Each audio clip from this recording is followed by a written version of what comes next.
1, dos versículos 1, na verdade, capítulo 1 completo.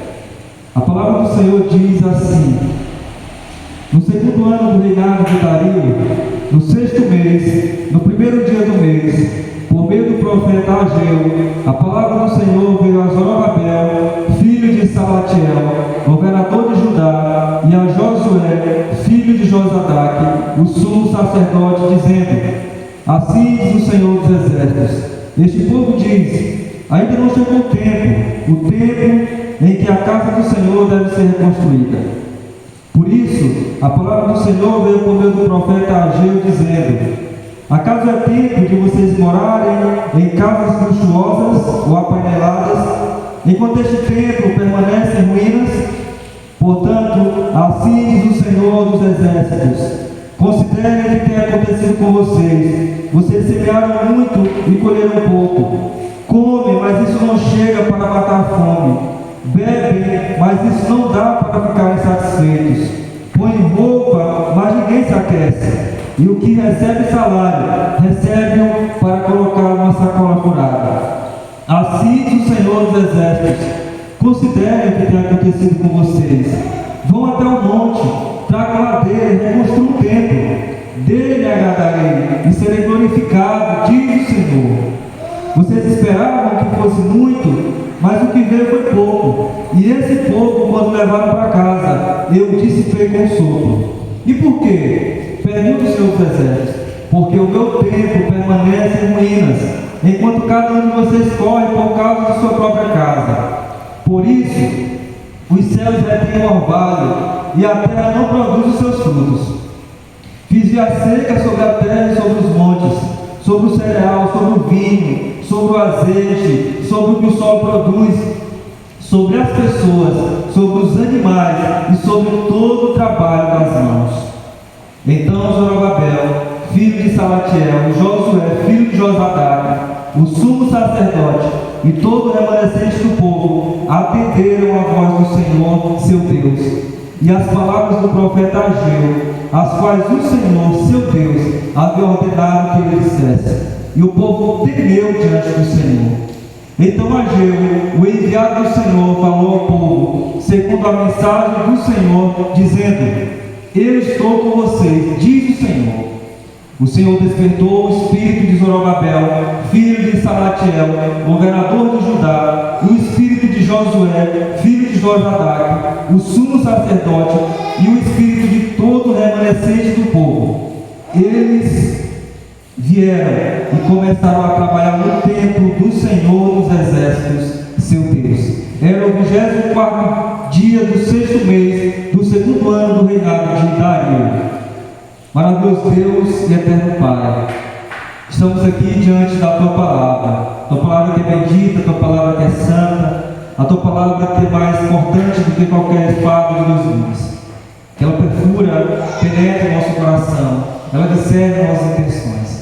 E nessa noite nós queremos pedir a Ti, Deus, que venha trazer clareza acerca dela. O Senhor venha usar mais uma vez a vida do Teu servo, Pai, de acordo com a Tua vontade, de acordo com o Teu querer. Que o Senhor possa, Deus, usar-me para poder transmitir da melhor forma possível essa palavra, que ela possa ser compreendida, que ela possa ser aplicada em nossas vidas, em nossos corações, no nome de Jesus. Amém. Irmãos, esse ano o Senhor colocou no meu coração de nós pormos o tema anual da nossa congregação, Reino de Deus, a nossa prioridade. E nós já ministramos algumas mensagens a respeito desse assunto. E hoje nós vamos novamente fazer. O tema da nossa mensagem, baseado nesse capítulo 1 de Ageu, é: chamados por Deus a revermos as nossas prioridades. E eu já quero começar fazendo uma pergunta para a nossa meditação: quais têm sido as nossas prioridades? O Senhor está no topo das nossas prioridades, ou o Senhor está na parte de baixo das nossas prioridades? Está na ponta da fila das nossas prioridades, ou está no final dela? O que nós temos priorizado? O que nós temos colocado como preeminência em nossas vidas? Muitas vezes, o que nós fazemos é pôr coisas no lugar de Deus. Nós colocamos o nosso conforto, o nosso entretenimento no lugar do Senhor. Uma prova disso são as pessoas, os irmãos que não vieram hoje, por causa do sereno. Mas nós somos chamados por Deus a revermos nossas prioridades, a revermos o que nós temos colocado como coisa principal em nossa vida. E este livro de Ageu, ele está intimamente ligado ao de Esdras e o de Zacarias. Eles falam do período pós-exílico, do período em que o povo tem a liberação para poder retornar do exílio babilônico para Jerusalém. Esse exílio, na verdade, esse período de retorno, ele foi dividido em duas etapas. O primeiro grupo, ele chegou em 538. Está descrito lá em Esdras capítulo 1. Em 536, 2 anos depois, eles começaram a reconstruir o templo.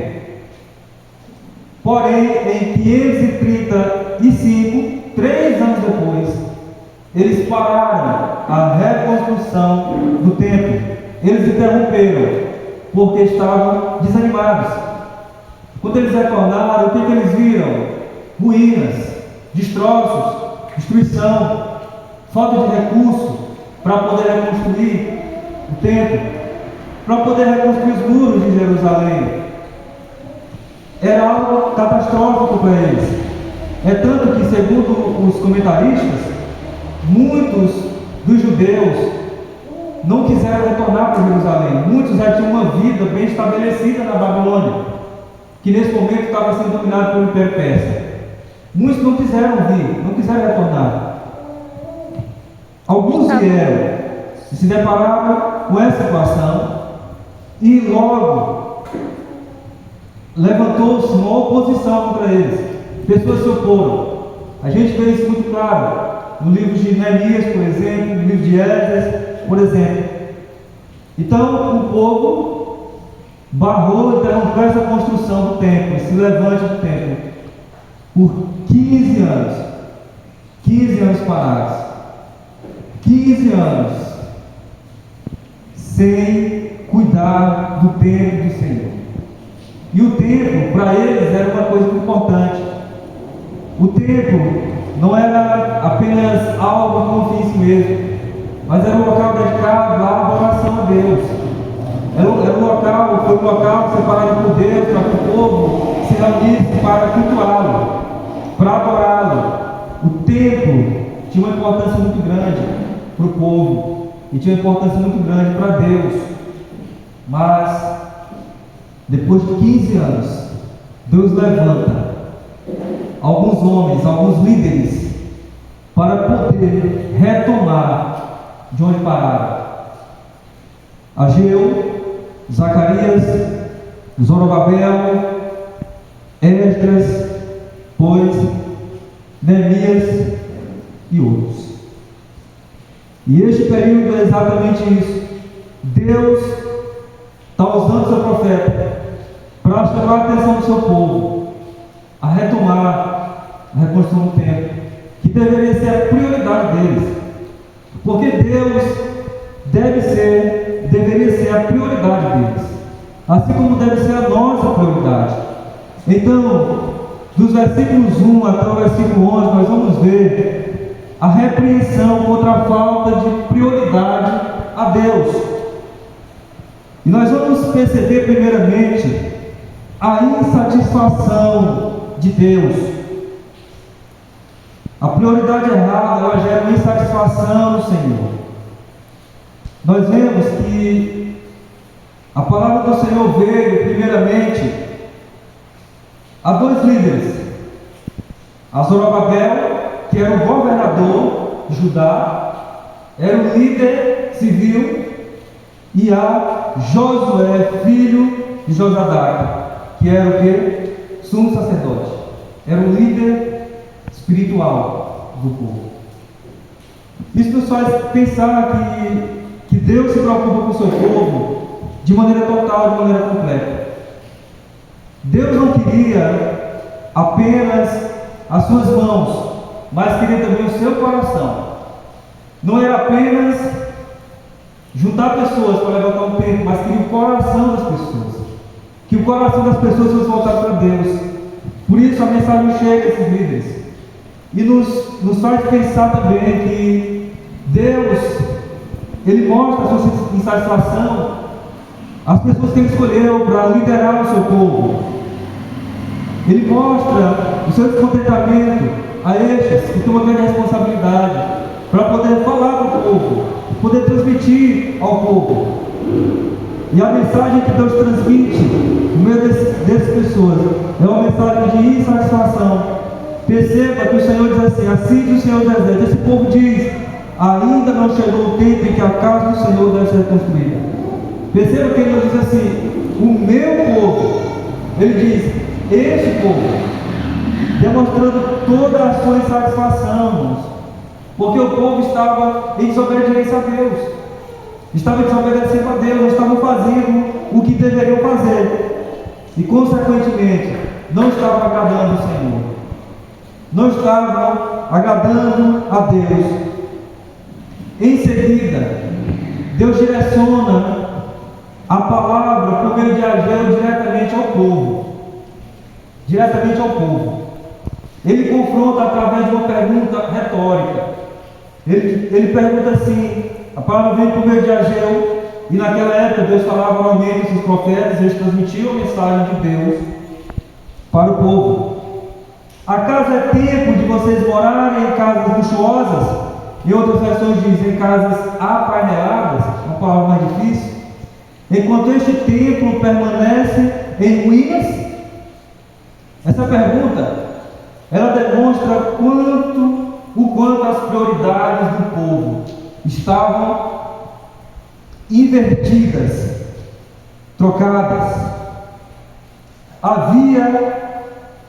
Eles estavam mais preocupados com as suas coisas do que com as coisas de Deus. Eles estavam mais preocupados em cuidar das suas casas, dos seus negócios, dos seus afazeres, do que preocupados com Deus, do que preocupados com o relacionamento com Deus, que preocupados em reconstruir o templo do Senhor. Havia então uma indiferença em relação a Deus, uma indiferença em relação à obra de Deus. Os esforços do povo, eles giravam em torno deles mesmos. Já viu isso? E não do principal que era Deus. E quando nós fazemos isso, a ruína é certa. Quando nós focamos nossos esforços apenas em nós mesmos, apenas para o nosso bel prazer, apenas para nossas coisas, tiramos Deus de fora da equação da nossa vida, a coisa não vai dar certo. E nós não vamos estar agradando o coração de Deus. Nós temos que entender que a reconstrução do templo, ela não era um fim em si mesmo, mas ela significava um convite do retorno de Deus ao meio do povo. Era isso que significava, o retorno do Senhor ao meio do povo. E como podemos perceber, estamos indiferentes hoje ao reino de Deus. Como é que nós podemos perceber que nós estamos indiferentes ao Senhor em nossas vidas? Nós podemos usar a analogia do trabalho na empresa. Se nós somos funcionários, ou se nós somos donos de uma empresa, nós vamos nos matar para chegar cedo naquele local. E nós vamos lutar para trabalhar com afinco, com zelo, para que aquela empresa cresça. Ou se eu sou um funcionário, eu vou trabalhar com empenho, com zelo, para que o patrão não me despeça. Mas quando estamos falando de Deus, do reino de Deus, da igreja de Deus, nós fazemos o contrário. Quando é para participar de uma reunião de oração, um encontro de pequeno grupo, um momento de evangelismo, um culto, muitas vezes nós não vamos e muitas vezes nós relaxamos. Muitas vezes nós chegamos 20 minutos depois que a atividade começou. Que dirá, irmãos, a vida de oração, a vida de leitura da Bíblia? Muitas vezes isso só evidencia o que já não acontece em casa. Por quê? Porque se eu não faço em casa, às vezes eu não tenho a disposição para fazer fora de casa. Não importa se eu vou chegar meia hora depois, para mim tanto faz, como tanto fez, não me interessa. Há uma falta de compromisso, uma indiferença a Deus. Pessoas pensam que isso não significa nada, mas significa muito. Significa muito. Deus conhece-nos. Deus nos conhece. Deus sabe quando nós fazemos qualquer coisa para Deus, olhando apenas para nós mesmos. Eu sei, irmãos, a família é importante, a carreira profissional é importante, o lazer da nossa vida é importante também. Eu sei que nossos estudos eles são importantes, mas eles não podem ocupar o lugar de Deus. Quando qualquer uma dessas coisas está ocupando o lugar de Deus, quando nós estamos nos olhando apenas para o nosso próprio umbigo, tem uma coisa errada. O nosso relacionamento com Deus, ele vem em primeiro lugar. Quando nos matamos para fazer todas essas coisas que eu citei aqui, e não tiramos um tempo de qualidade para Deus, através da oração, através da leitura bíblica, através do discipulado, do congregar, que também é importante, e de outras atividades, nós estamos tratando o Senhor com indiferença. Nós estamos trazendo uma insatisfação ao coração de Deus, porque Deus quer a nossa vida por inteiro, o nosso compromisso, o nosso zelo, o nosso empenho. Então, o que nós temos priorizado mais? O que nós temos priorizado mais em nossa vida? O nosso reino pessoal, aquilo que está relacionado a nós mesmos, nossa volta, ou o reino de Deus, ou Deus? Qual tem sido a nossa prioridade de verdade? Deus está satisfeito com a nossa dedicação a Ele? Será que Deus está satisfeito com a nossa entrega a Ele? Será que Deus está satisfeito com a nossa dedicação ao seu reino? É claro, irmãos, que os exemplos citados, eles são coisas importantes na nossa vida, não deixam de ser. E nós compreendemos, por exemplo, algumas vezes alguns irmãos já vieram dizer, disseram, pastor, eu não pude ir, porque aconteceu isso, isso e isso. A criança dormiu, aconteceu alguma coisa. A gente compreende, irmãos. Mas quando é uma coisa recorrente, aí é o problema. Quando é algo que costumeiramente acontece. Mas eu sei, irmãos, que essas coisas são importantes. Mas o problema é quando elas tomam no trono do nosso coração o lugar de Deus. Era isso que o povo estava fazendo. Deixaram de reconstruir o templo para cuidar das suas casas, das suas lavouras, das suas coisas, do seu trabalho, procurando riqueza para si, mas deixando Deus de lado. É claro que o Senhor foi motivado por um momento de desânimo, mas o momento de desânimo não é para a gente parar. O momento de desânimo não é para a igreja parar. Pode até interromper por um tempo, mas volta para o lugar, com toda força. E eu costumo dizer, eu já disse diversas vezes aqui na igreja, eu não sei se os irmãos já gravaram isso, mas é uma máxima que eu tenho comigo. Eu costumo dizer que se meu relacionamento com Deus ele vai mal, tudo vai mal, ainda que pareça estar bem. Por outro lado, se o meu relacionamento com Deus vai bem, tudo vai bem, ainda que pareça estar mal. Vou repetir essa frase. Se o meu relacionamento com Deus vai mal, tudo vai mal, ainda que pareça estar bem. Ainda que as coisas pareçam estar dando certo aqui materialmente, mas não vai bem, porque se eu não estou bem com Deus, eu não estou bem. Se meu relacionamento com Deus vai bem, tudo vai bem, ainda que as circunstâncias pareçam não dizer isso. Ainda que as coisas pareçam estar mal. Vamos ver também, além da insatisfação de Deus, as consequências da parte de Deus, porque o povo não estava priorizando ele. Versículos 5 a 7 e 9 a 11. Depois que Deus denuncia a apatia do povo, repreende o povo, Deus os chama para uma avaliação. No versículo 5 ele disse: considerem o que tem acontecido com vocês, observem tudo o que está acontecendo à volta de vocês. Então ele vai mostrar com as seguintes palavras: vocês semearam muito e colheram pouco. Comem, mas estão cheios para matar a fome. Bebem, mas isso não dá para ficar satisfeitos. Põem roupa, mas ninguém se aquece. E o que recebe salário, recebe para colocar no saquetel furado, na sacola furada. Não dá certo nada, não está dando certo nada para vocês. Porque vocês estão lutando apenas pelas coisas de vocês. E não estão se preocupando com o reino de Deus. Todo esse caos econômico que vocês estão enfrentando, todo esse caos social que vocês estão enfrentando, é porque vocês estão em desobediência.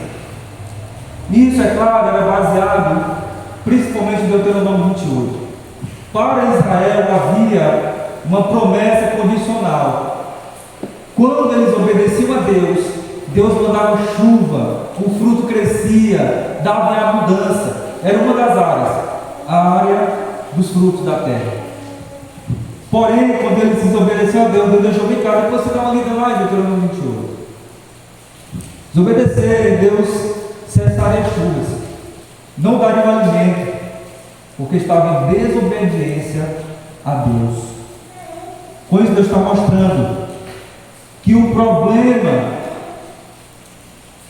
esse problema econômico, esse caos social que estavam passando, nos versículos 9 em diante, diz também: vocês esperavam que fosse muito, mas o que veio foi pouco. E esse povo, quando levaram para casa, eu dissipei com sopro. E por quê? Pergunta o Senhor dos Exércitos. E ele dá razão, porque o meu templo permanece em ruínas, enquanto cada um de vocês corre por causa de sua própria casa. Por isso os céus retêm o seu orvalho e a terra não produz seus frutos. Aquela promessa condicional estava falando que estava em desobediência a Deus. E Deus fez via seca sobre os montes, sobre a plantação, e Ele diz até sobre as pessoas, sobre os animais e o trabalho das mãos de vocês. Vocês estão trabalhando apenas por si mesmos, com a força do braço de vocês, mas eu não estou no meio desse negócio. Então é por isso que as coisas não estão dando certo. Vocês não estão me priorizando, não estão colocando-me em preeminência na vida de vocês.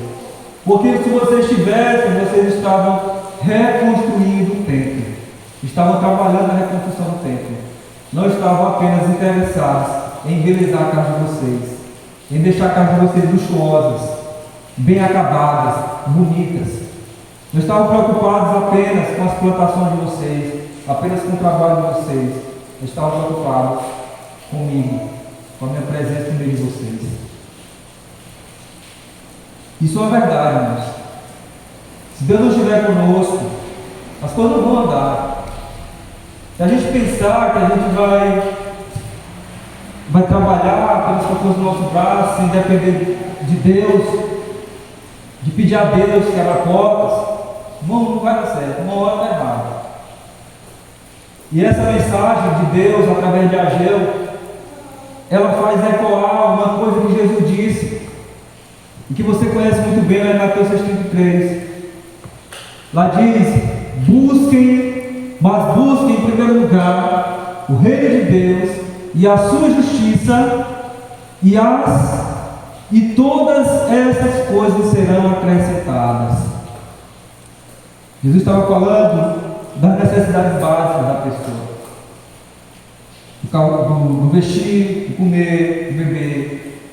Busque em primeiro lugar o reino de Deus. Por quê? As coisas, o nosso trabalho, eles não são e nunca serão mais importantes do que Deus. Se nós trabalhamos, mas não pomos Deus à frente das coisas, não obedecemos a Deus, as coisas não vão dar certo. Mas quando nós nos dispomos a colocar o reino de Deus, a colocar Deus em primeiro lugar na nossa vida, as nossas necessidades básicas, irmãos, elas vão ser supridas. O alimento, Deus vai suprir. As necessidades básicas, aquilo que nós precisamos, Deus vai suprir. Como Ele supriu esse povo também, mas Ele fez cessar as chuvas. É uma verdade, foi Deus que fez, não foi o Satanás não, nem foi o inimigo não, foi o próprio Deus. Para quê? Para chamar eles para uma avaliação. Veja as consequências, veja o que está acontecendo com vocês. É fruto da desobediência de vocês, porque vocês não estão aplicando o coração de vocês totalmente para mim. Vocês não querem reconstruir o tempo. Tudo está acontecendo por isso. Um problema espiritual que estava afetando coisas materiais também. Mas quando nos esforçamos pelas coisas de Deus, pelo reino de Deus, pela presença de Deus,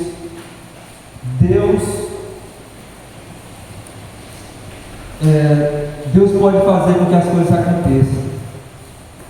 E quando ao contrário, Deus pode fazer com que essas coisas não rendam, mas apenas para chamar a nossa atenção, para que a gente avalie o que tem acontecido. Por que as coisas não estão dando certo? Muitas vezes na vida da gente. Você que serve a Deus, você que anda com Deus. Por que talvez as coisas não estão dando certo na sua vida? Em algumas áreas dela. Por quê? O seu trabalho talvez você está se portando mais que o seu trabalho está com Deus. O trabalho está tomando tempo de Deus. Eu ouvi certa vez o pastor falando de um irmão na igreja. O irmão que estava no emprego, ele não ganhava tanto, mas dava para sobreviver. Mas ele ia na igreja. Ele estava todo culto, ele estava presente. Toda galera no pequeno grupo.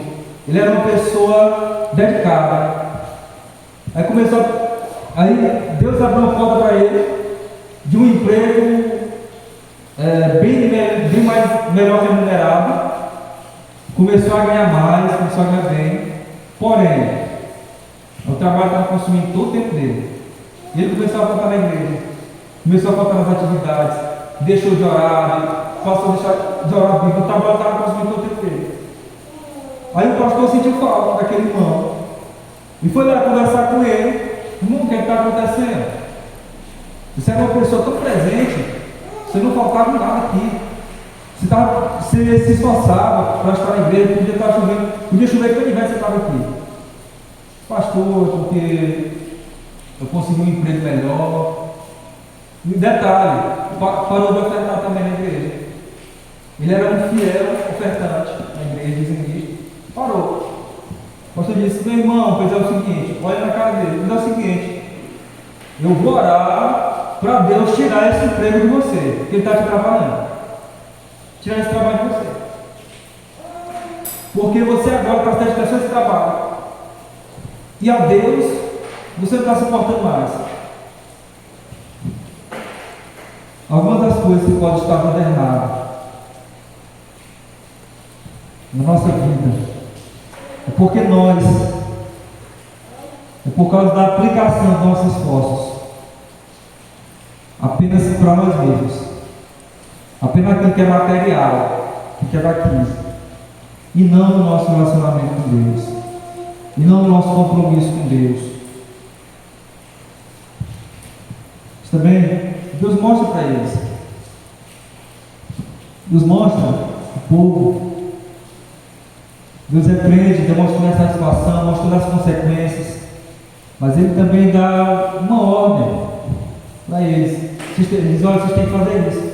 E o que era? Está aqui no meio desses versículos, está no versículo 8, onde Deus diz: vão até o monte, tragam madeira e reconstruam o templo.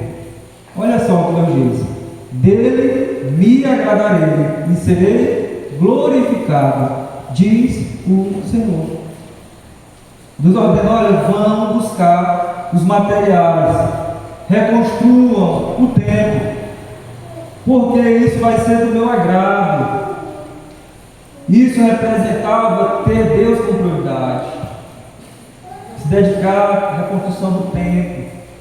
E ele diz: olha, isso vai me agradar, isso é do meu agrado, isso vai dar glória ao meu nome vai ser glorificado. Quando o povo estiver reunido nesse templo, glorificando a Deus, adorando a Deus, o meu nome vai ser glorificado, o meu nome vai ser honrado. E as necessidades de vocês, elas vão ser supridas. Mas façam isso, reconstruam, adorem o meu nome, e essas coisas eu vou abençoar a vida de vocês. Irmãos, eu tenho percebido que nesse tempo, o tempo que nós estamos vivendo, é um tempo difícil. Um tempo difícil. E é preciso, irmãos, nós retomar nosso interesse por Deus. O interesse por Deus, irmãos. Não precisamos reconstruir o templo como Israel para a adoração a Deus. Nós sabemos que hoje nós mesmos somos o templo espiritual. A morada de Deus somos nós. Nós precisamos agradar o nome do Senhor. Nós precisamos render toda a glória a Ele, toda a adoração a Ele. A ordem de Deus é essa. Reconstruam, consigam os materiais, reconstruam o meu templo. Quando nós nos dispomos a fazer o que deve ser feito, em primeiro lugar, o nome do Senhor é exaltado. Eu costumo dizer que nós temos uma missão. Se a gente pudesse gravar isso, era muito importante na cabeça da gente. Pudesse colocar na cabeça da gente isso. Temos a missão de conhecer a Deus. Conheça a Deus. Lê a Bíblia, ore, se aprofunde. E fazer Deus conhecido também. Só posso fazer Deus conhecido a partir do momento que eu conheço. E não necessariamente precisa ser um expert da Bíblia, um doutor em teologia, mas com o simples que eu conheço, eu posso glorificar o nome do Senhor, eu posso levar o nome do Senhor a outras pessoas. Então, você quer que Deus se agrade de verdade de você? Então faça o que Ele manda. Obedeça a Deus. E o que é que Deus quer de nós hoje? Que nós priorizemos o nosso relacionamento com Ele. Que nós priorizemos Ele, priorizar a Deus. Não é priorizar a religião, nem priorizar uma denominação. Não, vou priorizar a denominação batista, não. Da qual nós fazemos parte, não. Priorizar Deus. Priorizar o relacionamento com Deus. É isso que o Senhor quer de nós. Na segunda parte, segundo ponto, nós vamos ver os efeitos dessa reflexão de Deus. Dos versículos 12 até o 15. E o primeiro efeito dessa repreensão dos líderes do povo foi obediência e temor. Versículo 12. Então Zorobabel, filho de Salatiel, e Josué, filho de Josadaque, o sumo sacerdote, e todo o remanescente do povo atenderam à voz do Senhor, seu Deus, e às palavras do profeta Ageu, as quais o Senhor seu Deus havia ordenado que ele dissesse. E o povo temeu diante do Senhor. Veja, quando eles ouvem a voz inconfundível de Deus, de forma bem audível, por intermédio do profeta Ageu, os líderes e o povo atendem a voz de Deus, dão atenção ao que Deus está falando, obedecem à voz de Deus. E qual a prova principal de que esse povo realmente deu atenção à voz de Deus? O texto diz que eles temeram. O povo temeu diante do Senhor. O povo temeu aquelas palavras que Deus havia falado. O povo foi tomado de um temor em seus corações. Um temor que leva à obediência. E nós sabemos que lá em Provérbios, capítulo 9, versículo 10, está escrito assim: o temor do Senhor é o princípio da sabedoria, e o conhecimento do santo é a prudência. Esse texto nos mostra um princípio fundamental de quem obedece a Deus: o temor. O temor do Senhor é o princípio da sabedoria. Não há um ser humano vivo sequer que ouça a voz de Deus e não tema no seu interior. O povo atendeu a voz de Deus, obediência, e temeu. E será que nós temos atendido a voz de Deus? Aquilo que Deus nos fala na sua palavra? Ou será que não temos nem nos importado, não temos dado ouvido? Nós temos andado em desobediência a Deus. Você tem sido uma pessoa obediente a Deus, uma pessoa desobediente. Mas depois dessa resposta, desse efeito positivo, aqui vem a coisa maravilhosa. Deus garante a presença dele no meio do seu povo. Porque o povo se arrependeu, o povo obedeceu, porque o povo temeu. No versículo 13: então o enviado do Senhor falou ao povo, segundo a mensagem do Senhor, dizendo, e essa mensagem é maravilhosa: eu estou com vocês, diz o Senhor. Deus viu que o arrependimento do povo era genuíno, era um arrependimento verdadeiro, que o povo realmente estava contristado, que o povo realmente se apoderou de temor e obedeceu à voz de Deus. Então Deus faz uma promessa encorajadora para o seu povo, a melhor promessa que qualquer um de nós pode ouvir. Deus diz: eu estou com vocês. A melhor coisa que nós podemos ouvir é a coisa que é a palavra que dá mais encorajamento a qualquer um de nós. É saber que Deus está conosco. Saber que o Senhor está conosco. Mas o Senhor está conosco condicionado, não é? Condicionar a quê? A obediência. Se estamos em desobediência, em pecado, não confessado, não abandonado, Deus não vai agir, Deus não vai manifestar a sua presença, as coisas não vão acontecer.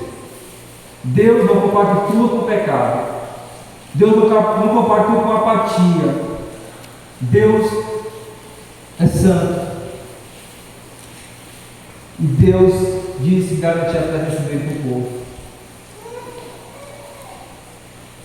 Era tudo que o povo precisava ouvir naquele momento. E foi a mesma coisa que Deus disse a Josué no começo do seu ministério. Não no começo do seu ministério em que ele estaria à frente do povo, né? Ele disse: ninguém poderá resistir a você todo o dia da sua vida. Assim como estive com Moisés, estarei com você. Não deixarei, não abandonarei. Mas para isso ele tinha que obedecer.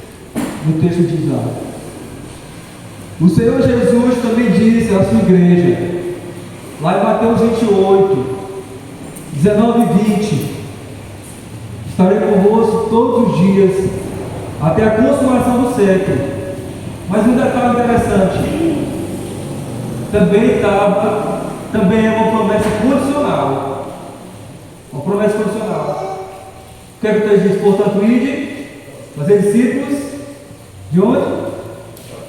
Todas as nações, batizando-os em nome do Pai, do Filho e do Espírito Santo, ensinando-nos a guardar todas as coisas que vos tenho ordenado, e eis que estarei convosco todos os dias até a consumação do século. Condicional a obediência de quê? De ir, de fazer discípulo, de ensinar, de batizar no nome do Senhor. Aí ele garante. Mas caso isso não tenha acontecendo, não tem garantia de nada. É condicional a nossa obediência. As promessas de Deus, elas são condicionadas à nossa obediência, irmãos. Se a gente anda de qualquer jeito, isso não é, Deus não está garantindo nada, não. Na verdade, lá em Isaías 59, 1 e 2, diz claramente que o nosso pecado, a nossa iniquidade, ela faz separação entre nós e Deus.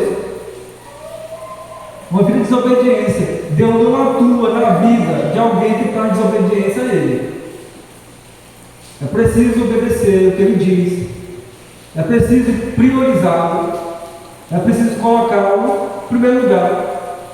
Então, decida. Aliás, a garantia da presença de Deus, perdão por esse Deus aqui que deu início, na hora da digitação. A garantia da presença de Deus nos dá o encorajamento necessário para nós trabalharmos sem desanimar.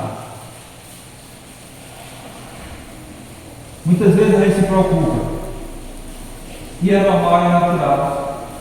A gente vem à igreja contando que as pessoas vêm, contando que os irmãos da igreja vêm, que os convidados venham. Muitas vezes não vêm. Mas Deus não deixará de estar conosco. Deus está conosco. E essa garantia da presença de Deus deve dar coragem para nós. Porque nós não trabalhamos, nós não lutamos com pessoas. Mas para Deus, não para ser visto das pessoas, ser visto de Deus. É o que mais importa. A garantia da presença de Deus nos dá o coragem necessário para trabalhar sem desanimar. Então decida obedecer. Tenha sempre a presença de Deus com você. Seja obediente a Deus. Temente a Deus. E o último efeito, depois de Deus garantir a presença, o retorno ao trabalho. Versículo 14. Mais uma vez foi Deus que despertou, né?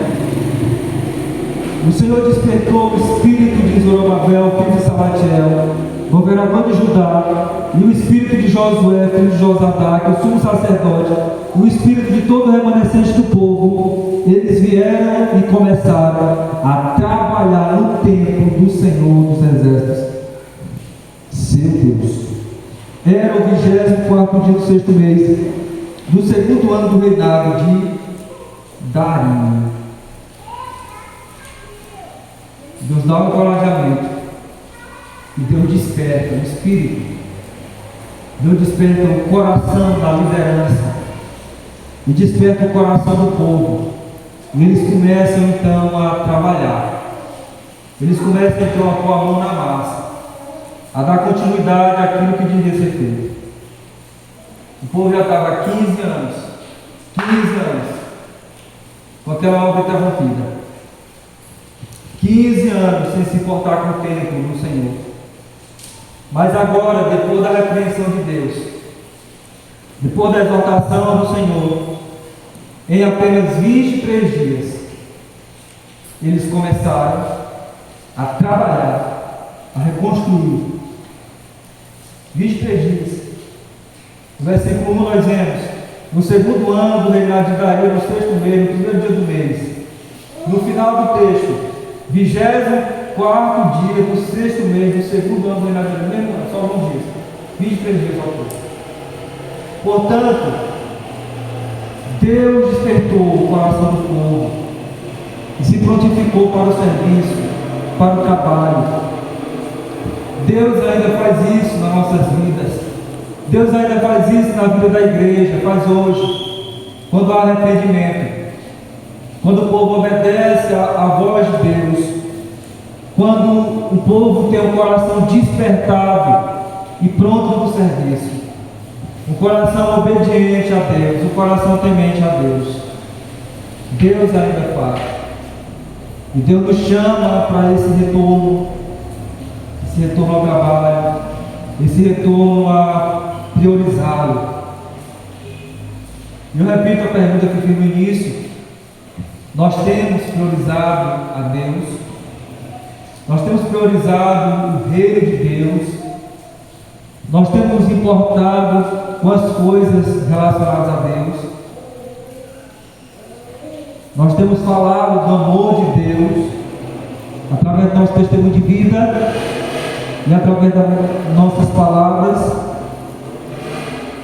Então, nessa noite, dê ouvidos à voz de Deus, se arrependa e comece a priorizá-lo. Comece a trabalhar para Ele, a viver para Ele de forma completa. Então eu quero concluir essa mensagem trazendo uma palavra de encorajamento para cada um de nós. Deus nos chama, Deus chama a nossa atenção para o colocarmos em primeiro lugar essa noite.